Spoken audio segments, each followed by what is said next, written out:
not safety or security or anything like that. Someone doesn't want us to talk about Palestine, about Genocide Joe and Killer Kamala's support of genocide, and this is a shocking violation of our First Amendment rights.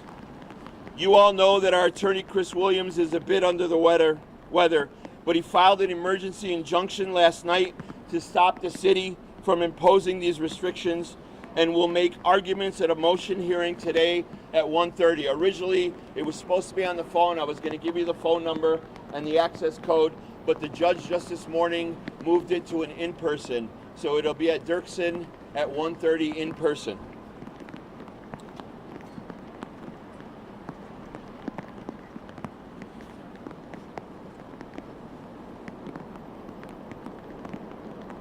I'm not a lawyer, but the argument is simple. In not responding for all these months, the city basically accepted the Union Park permit application by default.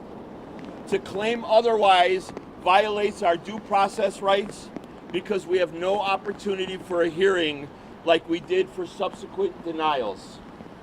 And of course, the main point is the political point I made earlier, that they allowed us within sight and sound, but they don't want us to speak. Our First Amendment rights have been violated because they are restricting protected speech and basing the restrictions on content, on the fact that we are saying loud and clear that we stand with Palestine, that the Democrats are complicit in the genocide, the Israeli killing of 40,000 Palestinians, and that Biden and Harris have the power to stop it, and they haven't. And that the Democrats must end all U.S. aid to Israel immediately. It's illegal for the city attorneys to try to stop us from saying this. And lastly, we have over 200 organizations that have joined the coalition, as well as millions of people across the U.S. who support what we are doing and saying, and will fight for our rights to make these demands next week. Some of them are here today. And right before I introduce them to speak, I want to say that there will be a protest here at 4 p.m. as well. Our coalition is organizing, and we are organizing a call-in day, and I expect there might be thousands of phone calls that come in from around the country to the COO of the city of Chicago to demand that they give us the stage and the sound and the tents and the canopies and everything else that we need to be able to organize this protest, the protest that we've been working on for over a year, and that tens of thousands of people are going to be in Chicago next week for. My first speaker today, our first speaker today, is a very, very close friend of mine, Imam Abdul-Malik Mujahid. He's a faith leader and a community organizer who has always been a great friend to Palestine and Palestinians. He served on the 2008 Credentials Committee at the DNC and is Chair Emeritus of the Parliament of World Religions. Please welcome Imam Abdul-Malik Mujahid.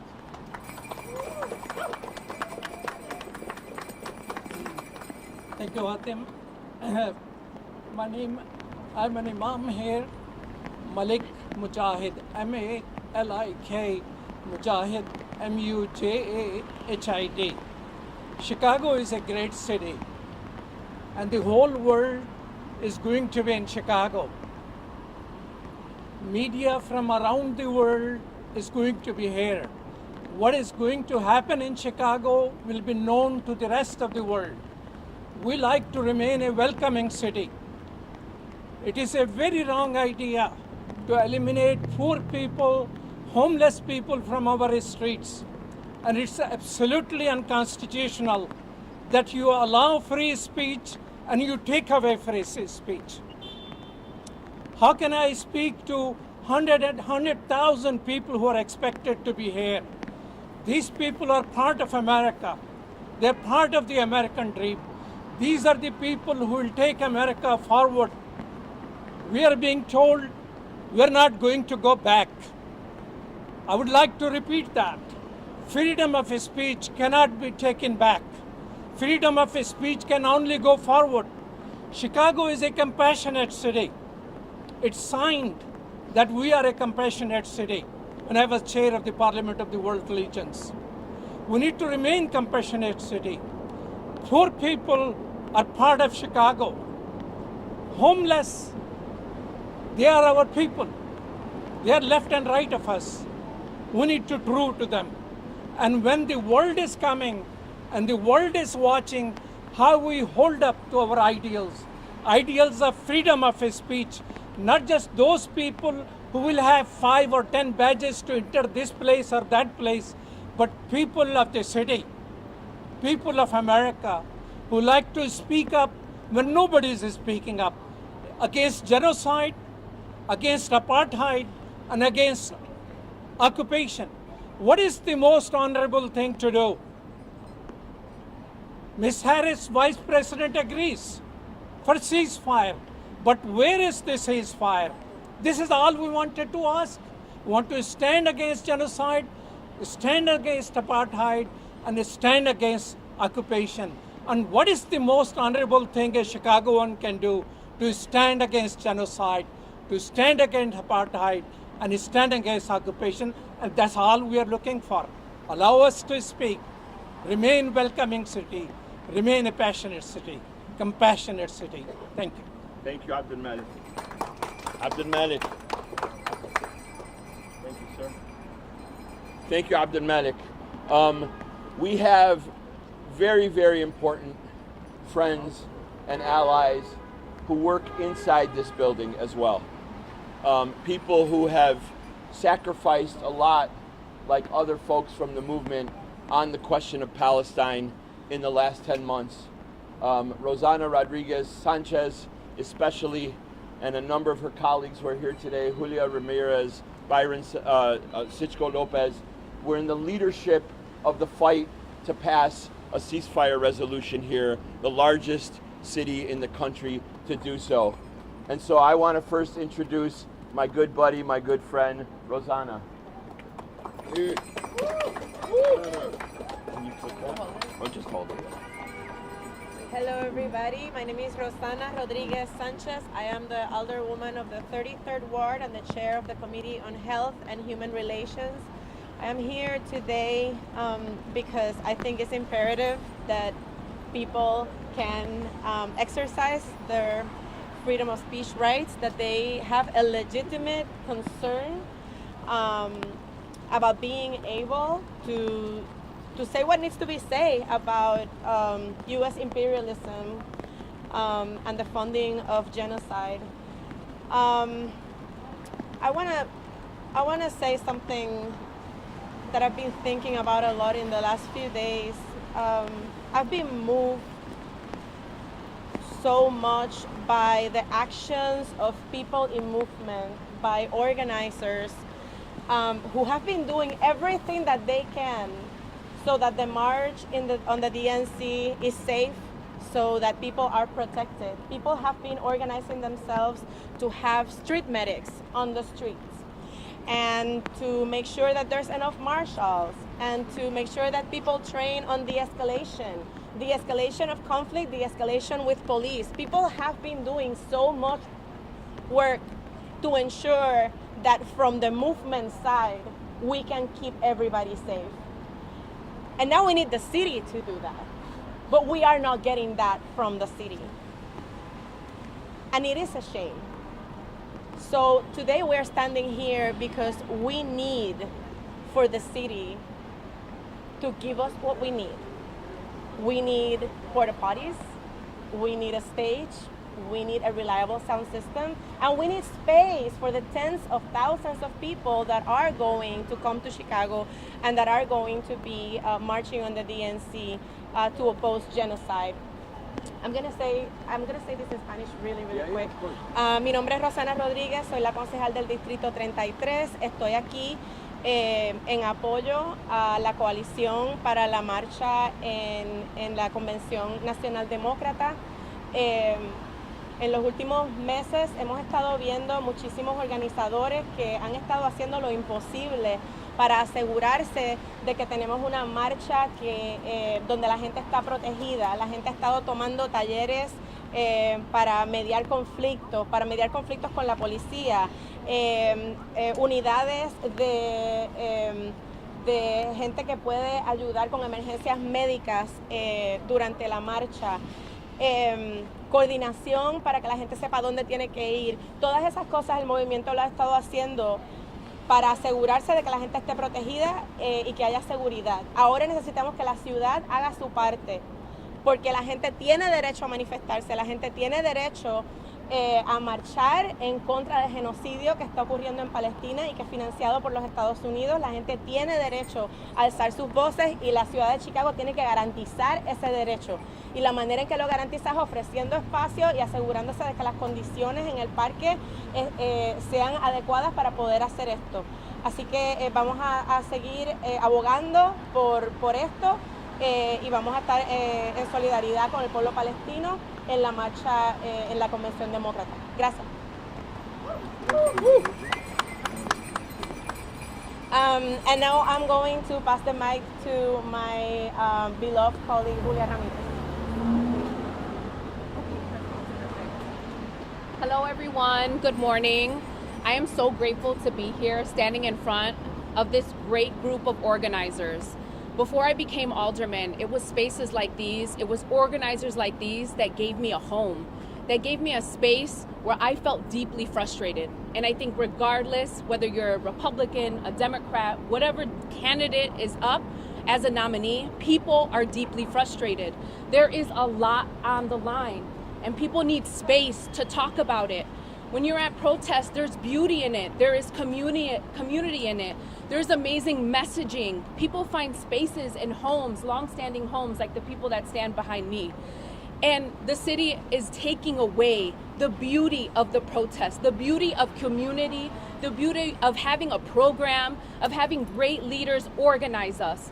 We are needing of space. There's going to be tens of thousands of people. So here I am pleading with the mayor of Chicago, but really all electeds, people from all over the country that deserve to represent us, that deserve to hear us and see us. And they're taking away that sight and sound. We have really critical matters to talk about, whether it's genocide at the forefront or reproductive rights from other organizers or LGBTQ rights or just basic necessities that we need right here in the city of Chicago, like housing. We can't be dismissing our homelessness. And so I stand here today that this is super critical. This is very as well frustrating to see that at the very last minute, at the very last hour, that they're doing this to the people that are always on the right side of the history, and they're creating better spaces for the city of Chicago and at large. So thank you so much for having me. And now I'm going to pass the mic over to Alderman Byron Siccho Lopez. Sí, claro que sí. Hola, me llamo Julia Ramírez, la concejal del Distrito 12. Estoy aquí en apoyo de los organizadores aquí de la ciudad de Chicago. Antes que yo era concejal, ellos también me dieron espacio de ser una persona que veía las cosas que quería mejorar aquí en la ciudad de Chicago, pero también nacionalmente. Las ciudades de Chicago nos están quitando ese voz y también ese espacio para hablar a los políticos quien estamos electando para escucharnos a nosotros de nuestros derechos y los cambios que queremos ver, no nomás aquí en la ciudad de Chicago, pero en todos los Estados Unidos de América. Gracias. And I will pass the mic to Byron Siccho Lopez.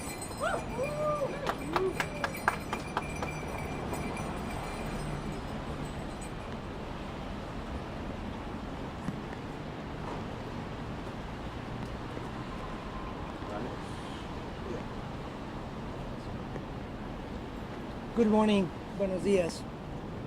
I'm here as an elected official. My name is Byron Siccho Lopez, Alderman of the 25th Ward. But I'm also here as a father, as a Chicagoan, as a human being. We continue to see some really tragic images. Just a few days ago, we continued to hear the screams of a father who lost his twin daughters and wife after a hospital was bombed. The twin daughters and a wife that were murdered as he was picking up the birth certificates. We cannot deny or look the other way when war crimes are committed on a daily basis. We must bolster our voices and use our freedom of speech here in Chicago so that these screams and pleas to end the genocide are not silenced. And are not silenced by those who continue to push for greed, for despair, for more wars and more tensions and escalation of conflict that will harm us all. I'm here as an elected official, again as a father, as a Chicagoan, asking that the city of Chicago bolster our freedom of speech and allow those voices to be heard. Freedom of speech is a fundamental right to stop atrocities and injustices like this. And as our ancestors wisely have said, no working people will be free until all working people are free. We represent the biggest Palestinian community in the country. And we see their humanity, just as we see the humanity of every human being. And that's why we must bolster our freedom of speech to end the genocide, to denounce and stop the rise of fascism in our country, so that we have a choice and we actually have an option. But that option is not to be silent. So I'm here again, pleading of the city of Chicago to work with this coalition that is working with us to make sure that we have demonstrations that elevate the freedom of speech and denounce these atrocities, because our freedom, our humanity are at stake and they are intertwined. So here again, my support for the coalition, my commitment to work to make sure that the sound system is heard for people to hear the truth and the facts. Humanity and freedom of speech are indeed at risk. And here in Chicago, we will defend it. I will translate in Spanish briefly. Buenos días, mi nombre es Byron Sicho López, soy el concejal del Distrito 25. Estoy aquí como oficial electo, pero también como padre de familia, como Chicagoan, como ser humano. Estamos aquí una vez más pidiéndole que la ciudad no permita que se silencie nuestro derecho a la libre expresión. Todavía están en mis oídos los gritos de un padre de familia en Palestina que todavía está gritando en desesperación la muerte de sus niñas, de sus gemelas y su esposa, después de haber tratado de ir a recoger sus certificados de nacimiento. No podemos permitir que este ataque atroz, el genocidio, continúe poniendo en riesgo la humanidad y la libre expresión de todos. Nuestros antepasados fueron muy sabios en decir que no existe la libertad de ninguna clase trabajadora sin que toda la clase trabajadora, el pueblo, sea libre. Por eso estamos aquí, porque escuchamos todavía esos gritos desesperados de ese padre de familia y de muchos otros, madres, padres, niños, niñas, asesinados sin sentido, con crueldad, y que no podemos mirar al otro lado. Debemos nosotros hacer sentir nuestro derecho a la libre expresión para que esos gritos desesperados de ayuda, de detener este genocidio, se escuchen. Y por eso estamos aquí pidiendo que la ciudad permita el uso del sistema de sonido y el uso del parque para una demostración pacífica que eleve estas voces de justicia y de una vez por todas se llegue a un cese al fuego, al fin del genocidio y a un cambio por la humanidad. Muchas gracias. Thanks, Byron.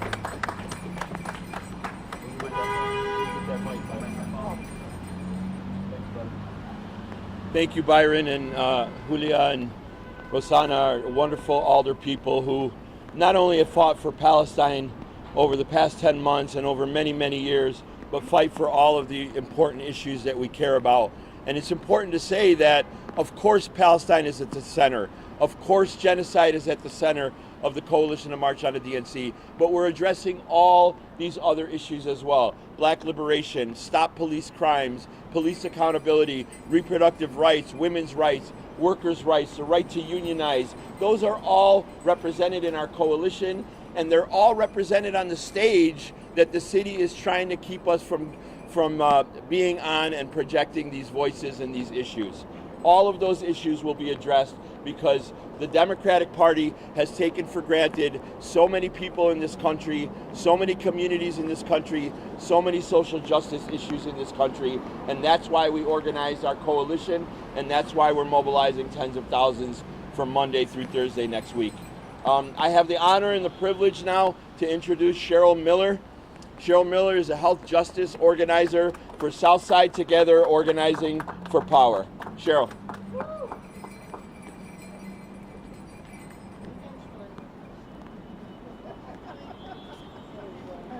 Cheryl Miller is also the name of my favorite basketball player. Oh, yes.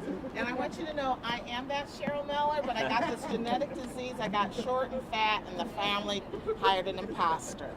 Yeah. If you could clip it, that'd be great. Otherwise, you can just hold it. Yep. All right.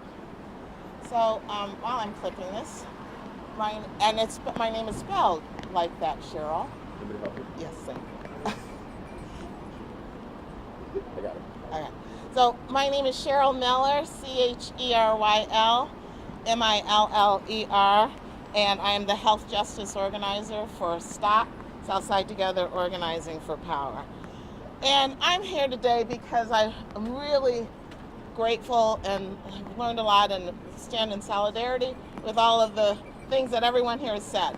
But what no one has said is 1968. The specter of 1968 looms over all of this. The chaos of 1968 looms over all of this. Well, folks, especially I want you to know this is not 1968. This is 1924, and we do not have a shoot to kill mayor. So what did I say? 1924. Okay. I want to see. I went way back. Very thankfully, this is not 1924 because we'd be coming off of the Red Summers. Anyway, this is 2024, not 1968. We do not need to fear what happened in 1968 for now, and I believe that that's part of the decision making that has gone. And I would like to paraphrase Ijeoma Olo. We should not be fearing the past. Is my part. What we should fear is how we are now contributing to the oppression of others. And we must not fear the people who bring the voice and speak to the current oppression and demand that we respond to it with justice. We now have a mayor who, other than Harold Washington, truly understands. We've all heard the arc of the moral universe is long, but bends towards justice. It does not bend. It must be pulled down towards justice. We have a mayor who understands that and who has spent his life fighting to bring the arc of justice in. So now I am calling Mayor Johnson into this discussion. Do not let the fears of your administration unwittingly cause the very chaos that they are hoping to forget. Because how, without sound, without direction, without staging, how is there to be order? And also, to go back to justice, implicit in the right to speak is the right to hear what is spoken. So we have a right to hear. We often hear in history that humans are unique because we are the storytellers. We come from storytellers. We do not come from storytellers. We come from listeners of the stories, who heard the stories, who heeded the stories. Just as we must hear the voices of everybody. There must be amenities for people. There must be shading. There must be porta potties. There must be all of the things that will make this successful and show the world what Chicago can do. Thank you. Thank you, Cheryl. Cheryl, give me the mic, would you? Oh, you have to say that to everybody, and we all walk off with Thank you, Cheryl. Cheryl Miller. And the next speaker is a very important person in this city, in this community as well, representing the massive. One of the reasons why I was really excited to be able to stage this thing at Union Park is because one of the most important moments in my organizing life and career was 2006, after that wicked Sensenbrenner bill that came out in DC, the anti-immigrant bill. We brought May Day back to Chicago. We brought the immigrant rights movement back into the leadership, and the workers' rights movement back into the leadership of Chicago. And one of the main reasons that happened is because of this organization called Casa Michoacan and the incredible Mexican community and their federation in Chicago. A representative of Casa Michoacan is here, Maggie Lugo. Good morning, buenos dias. My name is Maggie Lugo. I'm the executive director at Casa Michoacan and also a Latina immigrant that currently resides in Little Village. Little Village is one of the strongest economical imports into Chicago. As an immigrant myself, not only do I identify, or does the organization that I represent today identifies with the Palestinian community. We are immigrants, and this is not just about the genocide, it's also about legalization for all. What the city of Chicago is doing, it's showing their lack of commitment to the Palestinian communities, to the Chicago communities, to the immigrant long-standing communities that are the main contributors to the economy. So let me ask, who's gonna be washing the dishes at the DNC hotels? Immigrants. Immigrants that are not just Latinos, immigrants that are Asians, immigrants that are Arabs, that are all kinds of nationalities. So when we talk about freedom of speech, it's also recognizing that we gotta take a pee, right? That we gotta use the potties, that we need to be listened to. Mayor Johnson, a lot of us, and including the electoral officials that are standing behind us, we door knock for them. We as individuals, whether we're voters or not voters, we elected every single one of you because we believe that you all listened to our needs. That we believe that you all listened to the fact that we believe Chicago has a strong democratic voice. So all we're asking is very simple. For months we've been standing here. Thank you all for coming again in such an emergency. But we've been standing at the same side of the city hall requesting permits. We've got an emergency courts. We've got nation community organizers that are coming in to Chicago, hoping not just to see the beam or to hear how amazing our Windy City like today is, but to hear and be heard by the Democratic Convention representatives and also by the city of Chicago. We're advocating for legalization for all. We're advocating to stop the genocide in Palestine. We're advocating for human rights and also among many of the other things, reproductive rights. It is unfair that we're only looked at when we need to get them elected. This is the time when we say, get your things together, get your life together, Gay, you're so much committed to the communities by allowing us to have three basic things that involves one thing, the freedom of speech. So we're asking Mayor Johnson, we know you're fighting for us, but show it. Show it by stepping up and making an executive order locally to say they deserve what they've been asking for. The city of Chicago will be bringing hundreds of thousands of $millions this weekend and next week. Let us hear that you care about us, because the whole nation is aligned with Palestinian community and the immigrant rights and many other rights. So we hope to hear from them. Thank you. And last but not least, before I introduce my mentor and one of our main leaders in the coalition, I want to say that, remember, 1:30 at Dirksen is going to be the court hearing for the motion that we have appealed the decision by Andrea Wood, the judge who agreed with the city and is only giving us 1.1 miles on our route, and we asked for a route that's 2.4 miles long, and we're appealing that to the 7th Circuit as well, and at 4 o'clock all of you should be back here for a protest to continue putting pressure on City Hall to make sure that we get what we need next week. And without further ado, the Executive Director of the National Alliance Against Racist and Political Repression, again, my mentor and my friend and one of the top leaders of the Coalition to March on the DNC is Frank Chapman.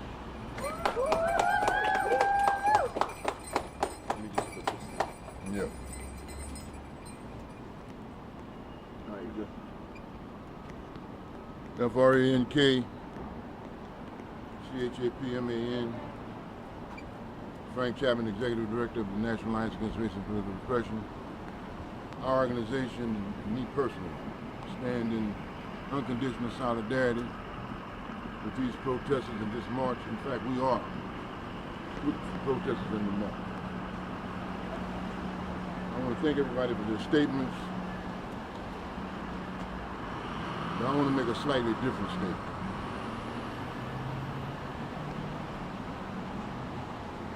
We're going to be bringing tens of thousands of people into this city. We have an unalienable democratic right to assemble and to speak. And we're not here to beg for that right. We're here to demand it. That's right. Those who are in power, they need to hear our demands. They need to hear our demands. Because see, you don't get rights by begging for them. We demand our right to assemble. We demand freedom of speech. You can't go all around the world sticking your chest out, boasting about how much you are for democracy and all that bullshit, and we can't get it here in Chicago. Can't do that. We will not allow it. So I'm calling up on the mayor, I'm calling up on the president, the Secret Service, all the powers that be. Give us our right to speak. We demand it. We demand it, we want it, we're gonna fight for it, and I appeal to everybody. Everybody come out and join us in this struggle. Join us. I don't want less of us coming out because of what actions the government is taking. I want more of us to come out. The demand needs to be highlighted. We demand the right to speak. We demand that. Government has no right to take that away from us. Has no right to take that away. So they're not only violating our rights, they're violating their own laws. So we demand that the decision be reversed and we be given the right to assemble. We be given our sound system, stage, all of the things that we have asked for. We need to be given those things because it's only right that we should have them. All power to the people. All power to the people. And what I'm saying is that the people, the power of the people, is greater than those in power. That's right. But don't mean nothing if we ain't demanding. So let's demand our rights.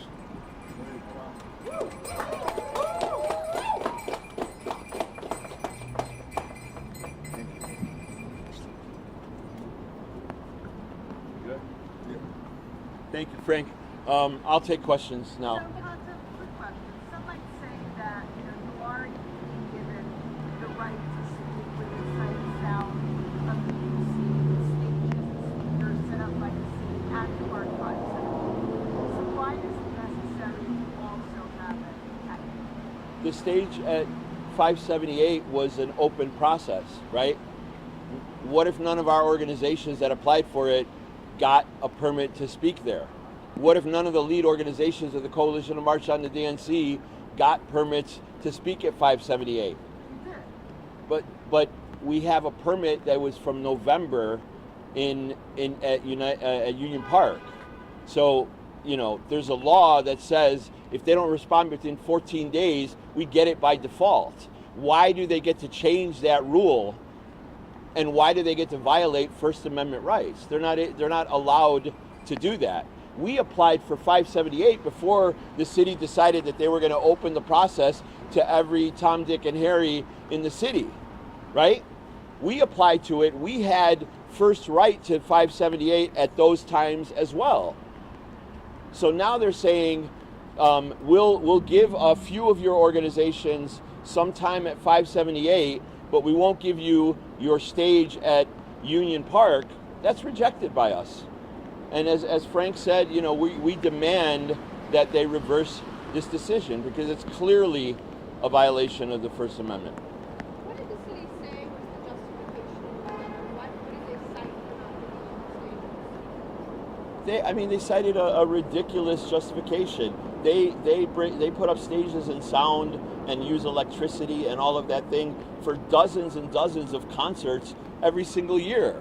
Right? They do it for Lollapalooza, then they can't do it for us. They claim that there's some kind of security challenge related to the use of electricity on the grounds, and that they didn't want any trucks to be on the grounds. But that's the only way that you set up stages and sound and all that sort of thing, and they do it across the city. Listen, it's clear what this is.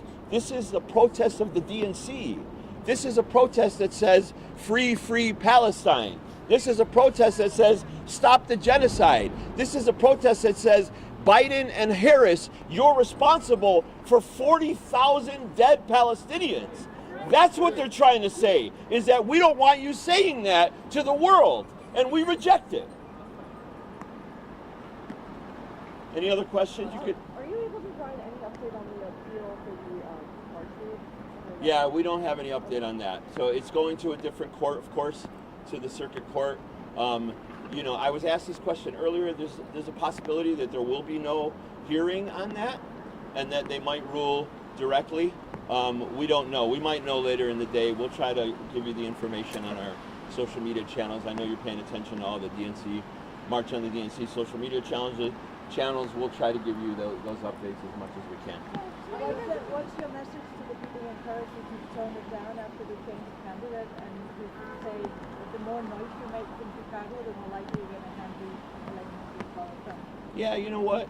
If the Democrats lose, that's on them. If the Democrats lose, it's because of their policies, because they ignore the immigrant rights community, because they ignore the black liberation community, because they ignore the Palestinian community, because they are responsible for the 40,000 dead Palestinians, 100,000 injured, 2 million displaced. It's the policies of the Democratic Party that will cause them to lose if they lose. We will not take any responsibility for Hillary Clinton losing with her shitty ass campaign, and we won't take any responsibility for Harris losing if she loses. The responsibility will be on the Democrats. Are you all able to provide your own equipment for Union Park, like stages and sound, and do you plan on respecting the city's ruling here? Listen, we were told, and this is another bone of contention, I've reported this many times, the lawyers here told us that they were going to provide the sound and the stage for us, even at Union Park, from the get-go. So we had to scramble when they decided to lie and renege on that as well and say, no, we never said that, we're not doing that. We had to scramble and work 24/7 for a week to try to find private companies that did this. And now we've got an $60,000 to $80,000 contract on hold while the city says you can't use sound at Union Park. It doesn't make any sense at all. And we're 3 days away 4 days away, whatever it is. So what we're respecting is our right to speak.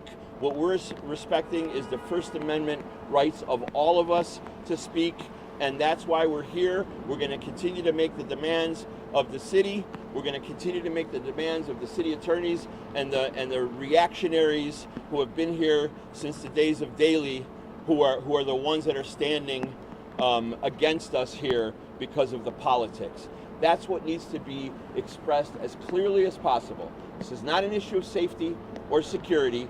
It's a content-based decision. And a content-based decision is illegal to say, we don't want you to speak because of what you are saying. We don't want you to speak because you're going to be talking about the liberation of Palestine and the fact that we support a racist, apartheid, white supremacist state, and we're allowing it to massacre Palestinians on a daily basis. They know that's what we're going to say. They know that they're going to be the most important black organizers in the country that are going to be saying it, the most important Mexican organizers in the country that are going to be saying it, the most important reproductive rights and workers' rights activists in the country that are going to be saying it. Everybody united, saying Palestine will be free, stop the occupation, stop the colonization, and U.S. aid to Israel. That's what this is all about.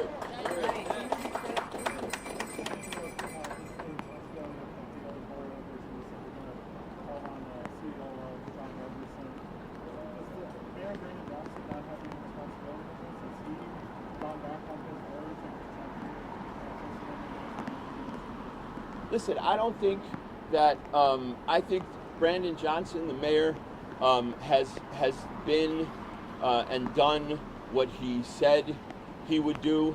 He is a person that is from the community, of the community, an organizer like us.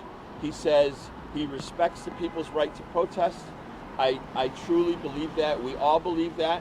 But he is also accountable to us. He's accountable to Frank Chapman.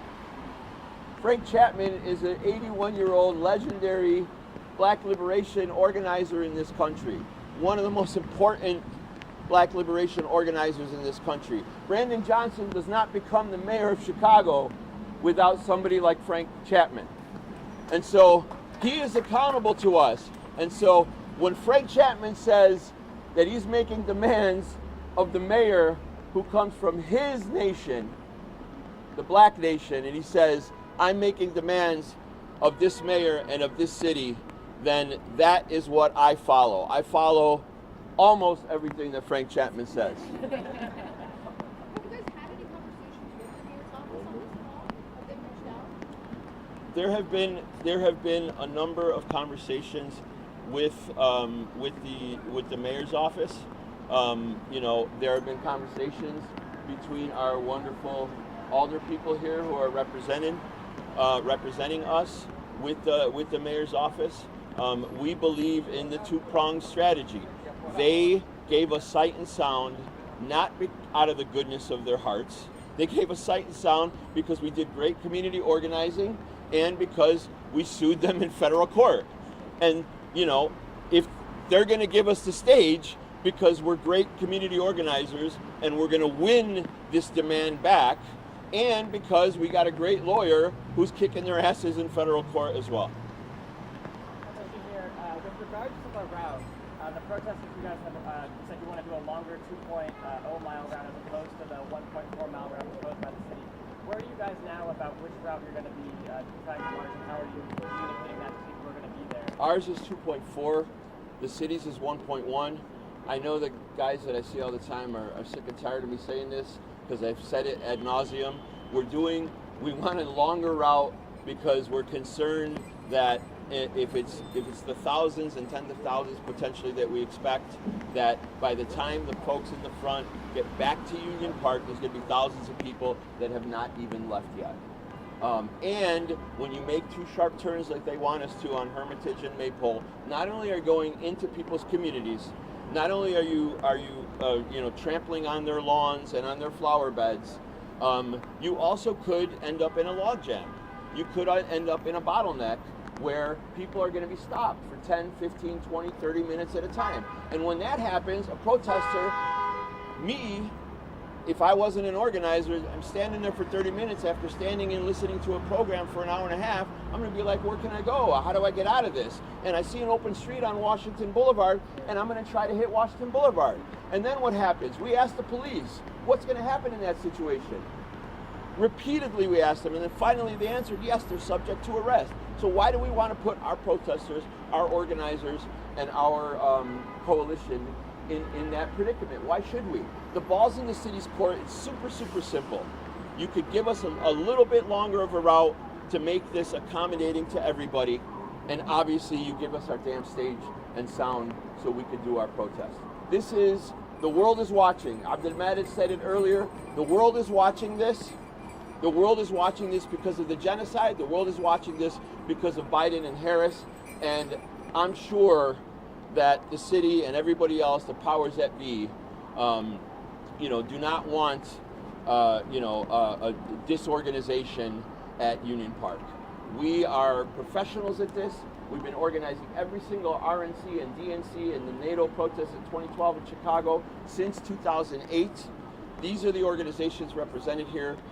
We know how to do these kinds of events. We've organized dozens of them already, and you've seen since October, all the Chicagoans here, that we've had tens of thousands in the streets already since October, and that's just the majority Palestinian community in Chicago. So let us do our work, let us do our job, make sure you uphold our rights. Amid all of this, are you still in touch with the Terrorist Walls campaign and organizing for the DNC? Like, how much of your bandwidth is this taking up? But I'm sure you'd rather focus on the message and speaking to let them know. Yeah, I mean that's obviously a concern. We don't want to be. We didn't want to be in court since March. Obviously, it's taking up. The lawyer's time more than anybody else. But yes, it is taking up some of our bandwidth. We'd rather not have to have these fights. But the fight is an important one for the permits from the get-go because of what I haven't said yet, which is that not only is it going to be big, it's going to be very broad, and it's going to be very diverse. There's going to be children, there are going to be seniors, there are going to be people of all kinds of physical abilities, all kinds of immigration statuses. We want them all to feel comfortable and safe to be able to say, I want to talk about Palestine, I want to talk about legalization for all, I want to talk about black liberation and the end to police crimes, and I want to be able to do it in a safe space right in front of the United Center so that all of those powers that be can hear us. And that's why we engaged in this fight so valiantly. But are you in touch with the Harris Walls? How are you speaking to Democratic leaders? Do they have your demands? Listen, the leadership of our coalition, the vast majority of the leadership of our coalition does not do any electoral work, organizing in that way. A lot of us are 501c3 organizations that don't do partisan work. And a lot of us don't see the lesser of two evils, especially when it comes to Palestine and the Arab world. So they haven't reached out to us. If, we say in Arabic, Baqta'idi, I'll cut my arm off if they reached out to us. They haven't reached out to us. We haven't reached out to them. We have no interest in reaching out to them. All we want to do is make sure that they hear us from Union Park, they hear us from Washington Boulevard, and they hear us on our route, because clearly the Democrats, the top Democrats in this country, whether it's Kamala Harris, who tells protesters to quiet down at an event, or whether it's Biden, who clearly has ignored our community for 10 months, seems to be living in another world as he continues to stand up at the mic and parrots every single soundbite that comes from the Israeli military and the Israeli government. They're not interested in listening to us. We're speaking to the world, and Harris and Biden are part of the world that are going to hear it. They have to hear it. They're going to be forced to hear it. Any other questions? No, thank you. You wrapped it up yourself? I didn't go last. All right, thank you.